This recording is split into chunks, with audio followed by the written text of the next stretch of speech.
Sim, é verdade. Há estudos científicos que mostram que a grande maioria dos estudos científicos estão totalmente errados. E não estamos falando de fake news apenas, mas de estudos sérios, produzidos por universidades sérias, revisados por pares, publicados em revista de renome. Também não estou restringindo a estudos em áreas malucas que acabaram de aparecer e que não têm qualquer relevância real, como estudo de gêneros e essas palhaçadas. Em estudo de gêneros, pesquisadores americanos recentemente submeteram papers falsos, sim, artigos científicos falsos, que foram revisados por pares e aprovados para publicação. Em um deles, eles reproduziram um trecho do Mein Kampf, o livro do Hitler, aquele que é proibido em muitos países devido a ser considerado discurso de ódio. Apenas trocaram a palavra judeus por homens. E olha, o estudo foi aceito como válido e publicado na revista feminista. Não estou falando desses absurdos não, mas de ciência real de base, biologia, física. Mesmo ali existem problemas. Esse vídeo é em parte baseado num vídeo do canal Veritasium, em que ele aborda esse tema, que, por sua vez, foi baseado no paper de John Ioannidis, Why Most Published Research Findings Are False, ou seja, por que a maioria dos estudos científicos são falsos. Compartilho a conclusão dele de que isso não significa que ciência não serve para nada, ao contrário, justamente por permitir identificar os erros é que a ciência é tão importante. Mas vamos com calma para entendermos esse assunto. Antes de continuarmos o vídeo, aproveite para curtir e se inscrever na página. Clique no sininho para ser avisado de novos vídeos. Por que a maioria dos estudos científicos está errada?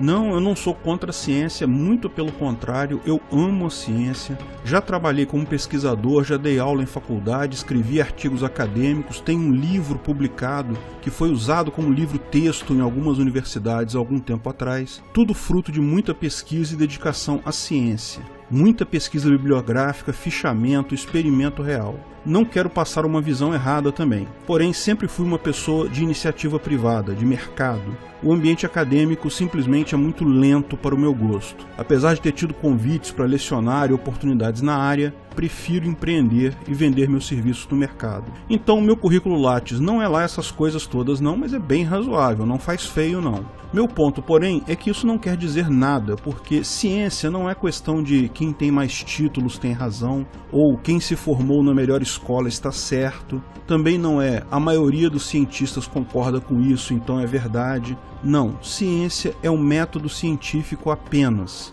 O resto é uso político de ciência, o chamado cientificismo. Considero o método científico uma das grandes invenções da humanidade, ao lado da agricultura e da moeda. A proposta de que, para que algo seja considerado verdadeiro, alguém deve pesquisar um assunto, elaborar uma hipótese lógica, testar tal hipótese com base em experimentos reproduzíveis, coletar dados desses experimentos e, considerando as eventuais margens de erro, confirmar que a hipótese é verdadeira ou descartar ela como sendo falsa. Isso é algo maravilhoso, justamente porque retira a subjetividade da coisa. A capacidade calorífica do cobre é X. Alguém fez a experiência, mediu isso, corrigiu eventuais variáveis do ambiente. Você sabe quem mediu isso? Não interessa. Pode ter sido o PhD pós-doc que escreve o Paris Handbook, ou pode ter sido um estagiário dele, um técnico de laboratório recém-contratado. Se você quiser, você mesmo pode fazer essa experiência também, e se fizer bem feito, vai obter o mesmo resultado.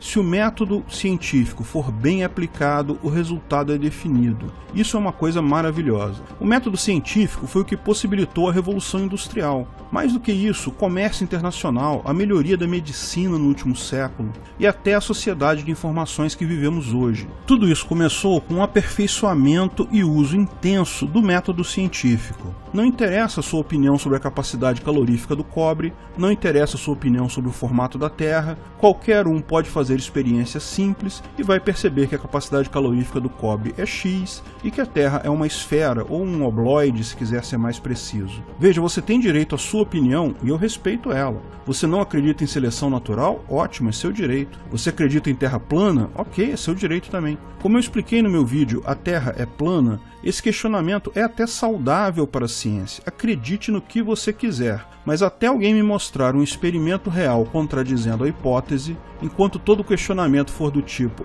mas isso não prova nada, ou existe uma explicação alternativa, por favor me poupem. Para mim, essas e tantas outras questões estão fechadas. Qualquer um que se propuser a usar o método científico de forma isenta e precisa vai chegar à mesma conclusão que eu. Essa é a vantagem do método científico. Não interessa quantos PhDs o cara tenha, ele pode até ser analfabeto. Quem aplicar o método científico de forma correta e provar uma hipótese, o resultado é válido. Isso vale tanto para o criador de boi analfabeto que instintivamente descobriu uma forma de manejar o boi para evitar berne ou para diminuir a perda de peso do gado com isso, e também vale para o pesquisador com 300 PhD em Harvard, que é líder de laboratório da Embrapa e que faz a mesma pesquisa de outra forma. O resultado tem o mesmo valor exatamente. O método é o que importa, não a pessoa. Eu sou absolutamente fã da ciência, mas ciência de verdade, porque infelizmente o que tem surgido muito por aí é o que se chama de cientificismo,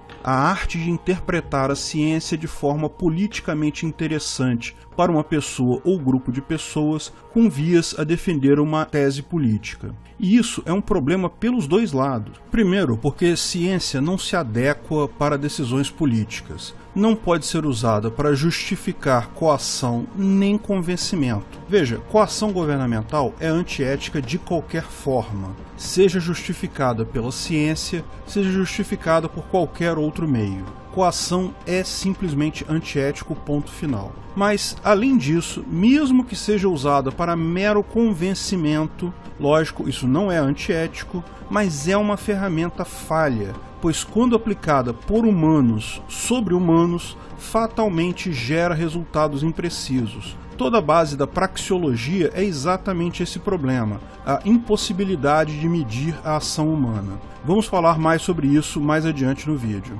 Segundo, porque enfraquece a ciência em si, com pessoas produzindo artigos para provar pontos de vista políticos. Como vimos no vídeo, existe mesmo o consenso de 97% dos cientistas acerca do clima. Isso faz com que o público em geral passe a ver a ciência de verdade apenas como políticos tentando convencer você de coisas. O ressurgimento do terraplanismo, movimentos anti-vacina e besteiras desse tipo se deve, em grande parte, a esse fenômeno, a banalização do uso político da ciência. Isso acaba prejudicando a ciência em si. Até porque a ciência não é infalível. O método científico, como eu expliquei, precisa ser bem seguido. Mas hoje em dia, ser pesquisador ou cientista se tornou um símbolo de status. É bacana se dizer cientista, mostrar seu PhD em alguma coisa. Isso criou toda uma indústria de formação de pesquisadores que muitas vezes nem levam tanto jeito assim para a coisa. Isso gerou um grande incentivo para a geração de papers, pesquisas. A necessidade de publicar muito não deveria existir no mundo científico, mas ela existe. Pesquisadores muito publicados tendem a ganhar status no meio. E a raiz do problema está justamente na capacidade de medir o resultado acima do limite de erro. Não vou entrar em detalhes de estatística aqui, esse é um vídeo para leigos, mas a ciência sabe que toda medição implica em um erro. É impossível a precisão absoluta. Mas se você consegue medir o quão preciso é o seu estudo, geralmente consegue-se medir o quão significativo estatisticamente é uma hipótese com base num parâmetro P. Se o seu experimento resultou num P menor do que 5%, isso significa que a sua hipótese foi provada de forma muito certa, muito significativa, e o seu artigo pode ser publicado. Caso contrário, a sua hipótese é falsa, ou não há muita certeza aí. Porque o limite de 5%, bem, é apenas um padrão. Você poderia imaginar, então, que 5% dos artigos publicados estão errados, não é? Já que você tem justamente esse limite para o erro. Mas olha o que acontece quando temos um grande número de estudos científicos. Digamos que você tem 1000 hipóteses para serem testadas, digamos que 10% delas refletem relações reais, ou seja, são hipóteses verdadeiras que deveriam ser confirmadas por uma pesquisa. Lógico, todas as demais seriam falsas. Então, se os experimentos foram bem definidos, eles vão identificar corretamente a maior parte dos positivos, mas alguns ainda vão dar erro. Esses serão os falsos positivos, ou seja, embora a relação exista, devido ao erro, ela não apareceu no experimento. experimento. Esses serão os falsos negativos, embora a relação exista, devido ao erro, ela não aparece no experimento. Agora, o mesmo se aplica às hipóteses falsas, ou seja, no teste algumas delas vão dar falso positivo, ou seja, embora sejam falsas, vão ser apontadas como provadas naquele estudo. E aí vem o ponto. Raramente pessoas publicam estudos que deram resultado falso, porque isso é o mesmo que dizer, olha, eu fiz um experimento aqui enorme para provar a minha hipótese e não consegui provar ela. Apenas 30% dos estudos falsos são publicados, embora do ponto de vista da ciência sejam tão relevantes quanto os outros. Como resultado disso, vamos ter 2/3 de estudos que corretamente apontam hipóteses como positivas ou negativas, mas também teremos 1/3 de falsos positivos, ou seja, hipóteses que foram publicadas como verdadeiras, mas não são verdadeiras de fato. Essa conta foi feita em um paper de 2005 de John Ioannidis, Why Most Published Research Findings Are False, ou seja, por que a maioria dos estudos científicos são falsos. Depois disso, vários outros pesquisadores pegaram outros artigos em revistas científicas e tentaram reproduzir os experimentos para entender até onde isso é verdade, o quanto das pesquisas que tem por aí é falso.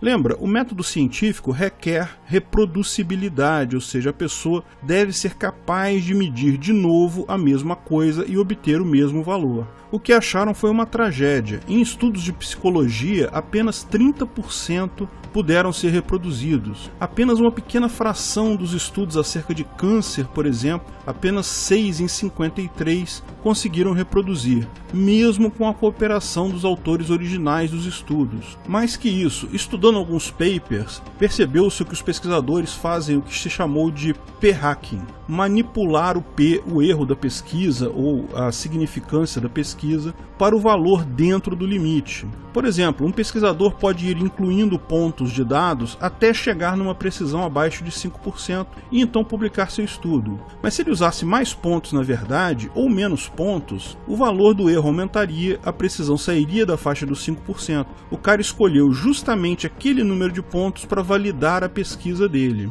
Como vimos, há uma pressão grande sobre pesquisadores para produzirem muitos artigos, e quanto mais se produz, naturalmente a tendência de erros é maior. O fato é que a maioria dos artigos publicados está errada, o valor de 30% é uma base mínima e o valor tende a ser muito maior dependendo da área onde é feita a pesquisa. Lógico, isso não invalida a ciência como um todo, porque isso faz parte da ciência. Identificar seus erros e buscar melhorar é parte integrante do método. Enquanto esses artigos são usados para mais pesquisas, para a ciência em si, ou mesmo que sejam usados para, por exemplo, produzir um produto novo, não há grande problema aí. O pior que pode acontecer é aquele produto não funcionar. Porém, quando estudos sobre os quais não se sabe ainda o grau de certeza, dizer que um estudo científico é o melhor para o direcionamento social é um erro. Ele pode estar errado, simplesmente, e as consequências disso seriam irreversíveis. Um dos motivos pelos quais eu não acredito na Terra plana, acredito que ela é sim um globo,